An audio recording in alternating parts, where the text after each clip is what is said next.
Hi there, it's Bob from the Guitar Show here again with what I hope is going to be a very, very good video or two coming up. Ramon is with me and behind the camera, but he's going to be doing some playing of some of these guitars later, because some of the guitars are the kind of guitars he can play and I can't. It's going to be an unbox and feast your eyes type video, and we're going to kick off straight away with a couple of really interesting 50s Gibson archtops, each with quite a story. Follow me over here. First one we've got is a 1956 Gibson Super 400, a Scotty guitar, in incredible condition. The case and the guitar, fantastic.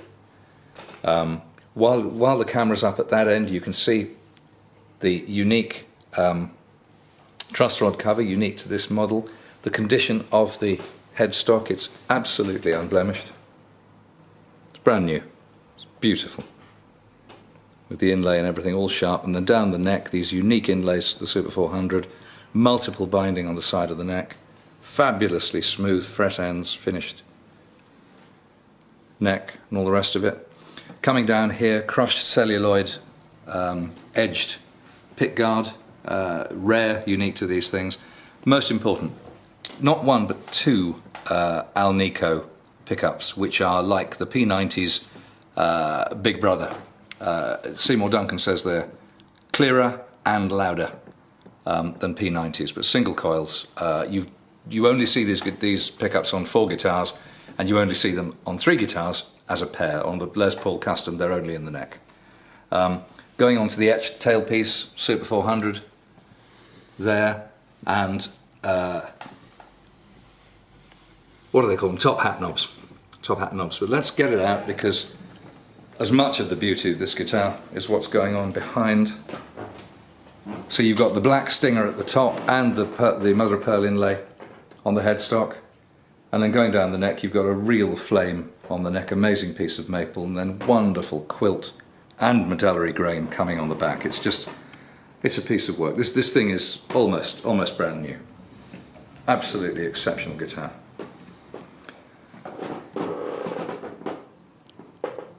Good intonation with the Tune-o-matic bridge.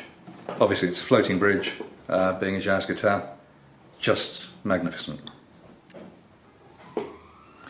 And moving on quickly, I'll leave him there. His friend decided to come along. His friend is actually a rarer guitar. It's a Super 400, but you can see the first thing is it's got the sharp Florentine cutaway. This one's from '63. It's a custom order, you can see that because it tells you it's a custom order on the truss rod cover. Very similar appointments, tuners, bound neck, beautifully finished frets. Twin Alnico pickups as well, Super 400 etched here.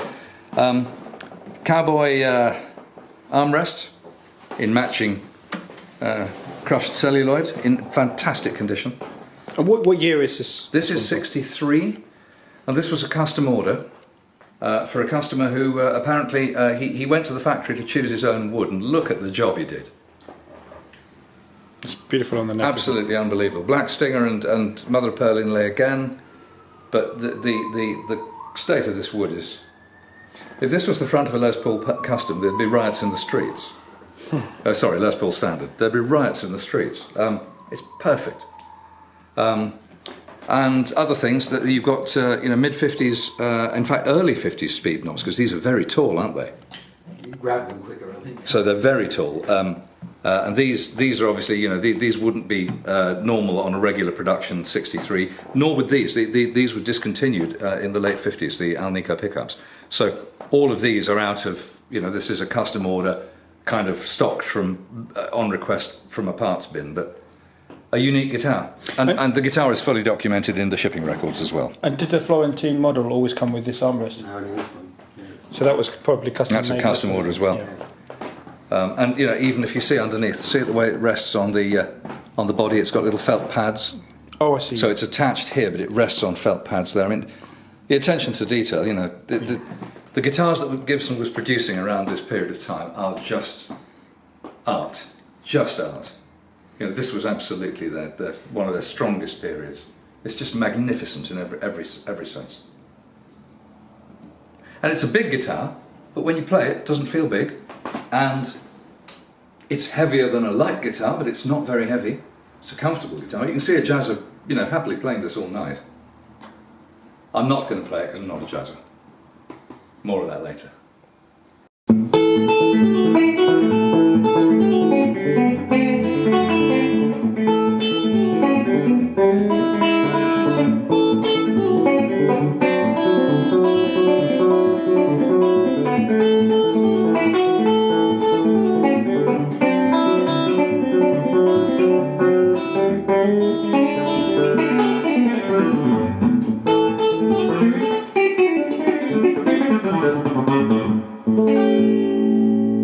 Okay, here we go.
So here we are in our secret London location, that's all you're getting.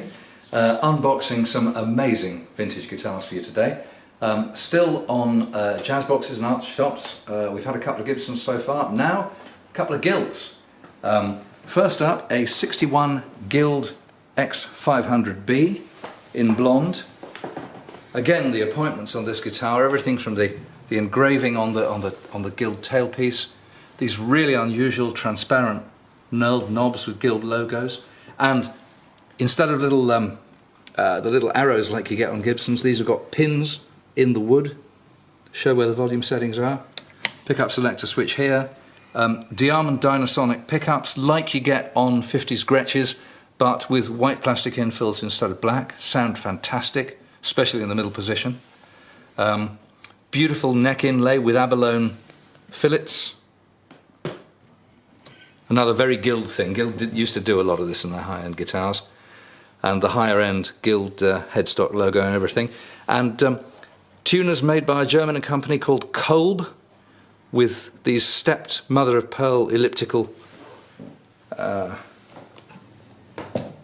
do they call them? Buttons. And again, quite a lot of action going on in the wood here. Beautiful piece of wood, beautiful flame on the neck too. And look at the engraving on the back of those machine heads. They're really, that's really extra yard stuff, isn't it?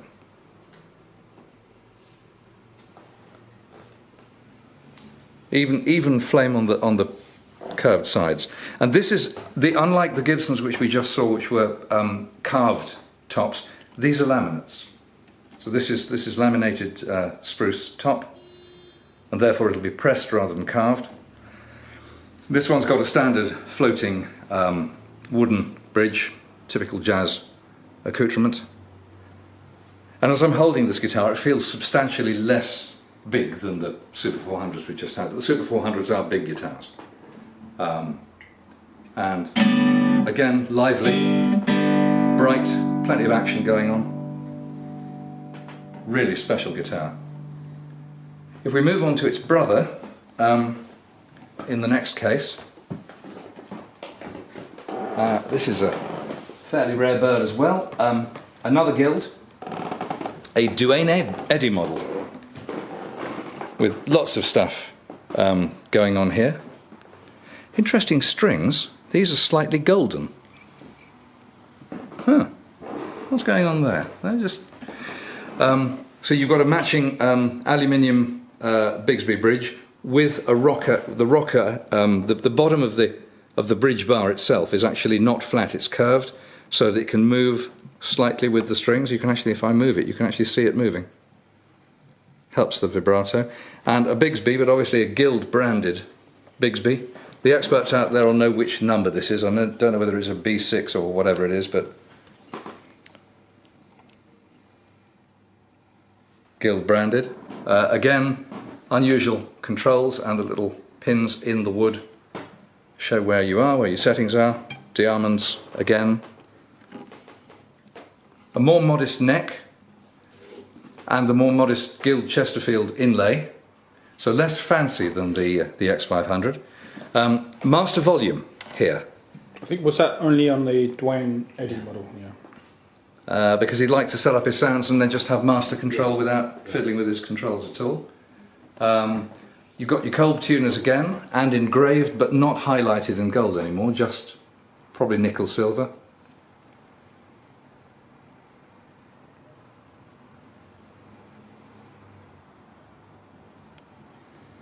And there are very few of these in blonde. Very, very few. Like almost none. I think we should plug these in and have a quick listen.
Yet more. We're on Gretsch's now. First up, look at this fantastic white cowboy case. Absolutely fantastic. Inside a 6120 from about 1956? 58. 58. Filtertron pickups, no patent numbers on them. A Bigsby, before Gretsch took a license out. And this is the first year of the bracing inside, which makes it more like a solid body and reduces feedback, because these were completely hollow before, and one of the problems that Chet Atkins had, he didn't like the hum of the the Dynasonic pickups, and he felt, because he was playing quite large venues, that he was getting too much feedback. So this is in response to his comments. And you can see the era. I should have noticed this. These little fingernail inlays indicate around 58.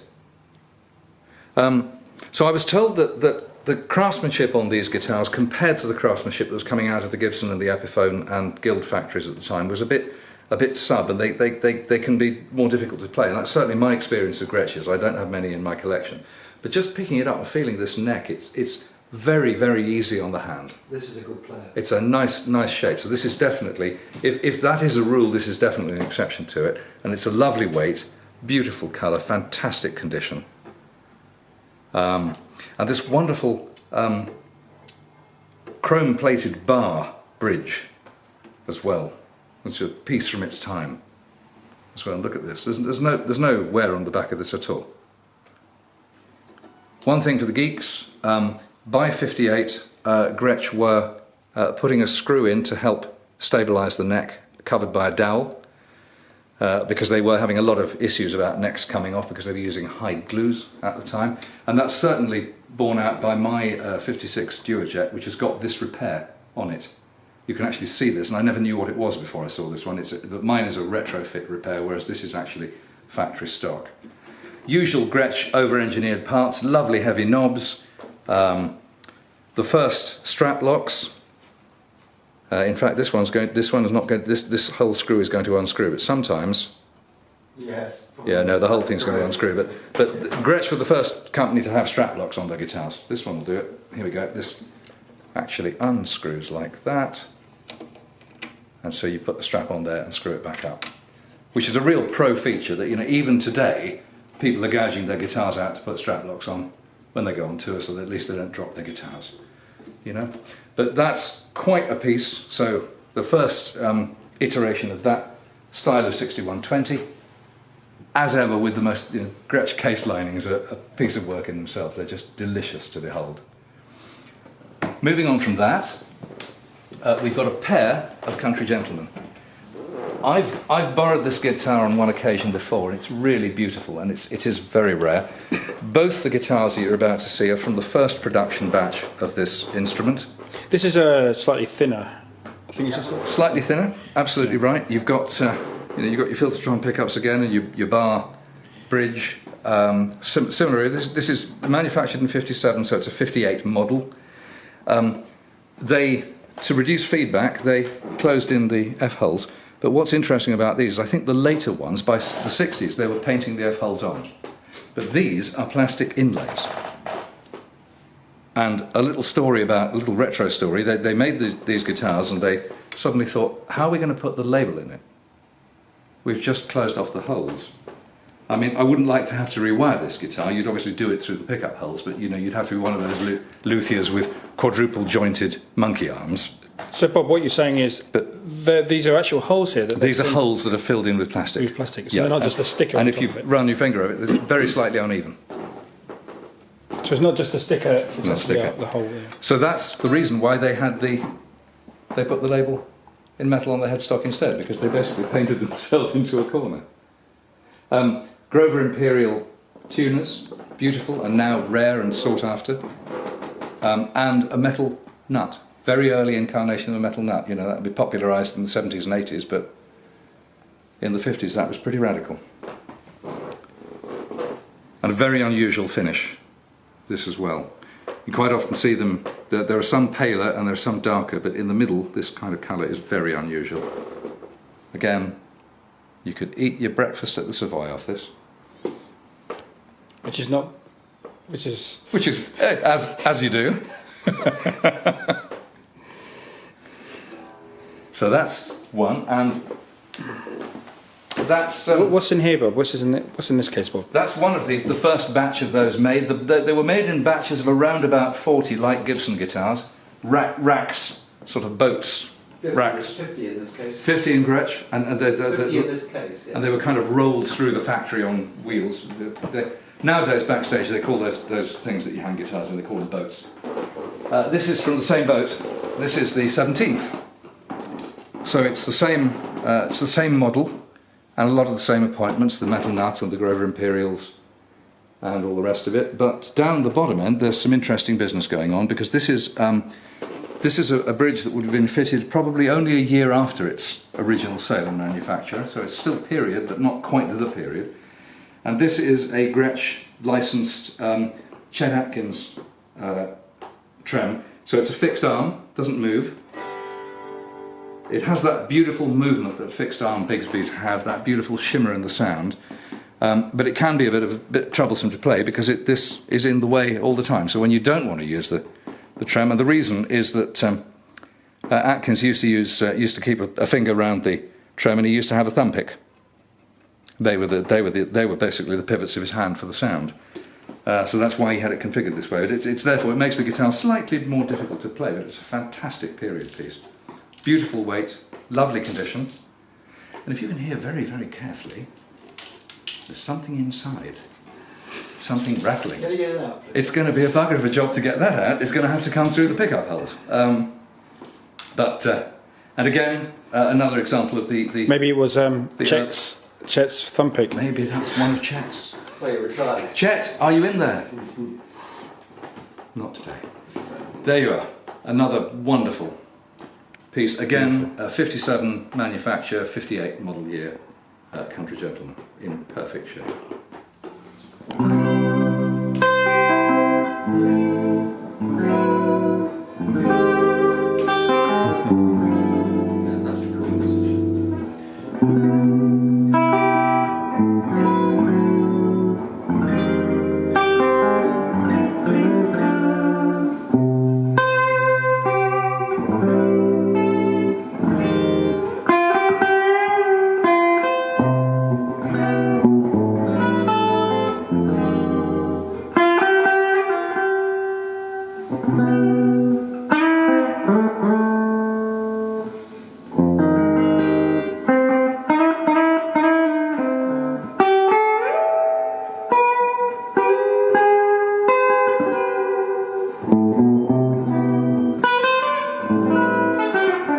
cool.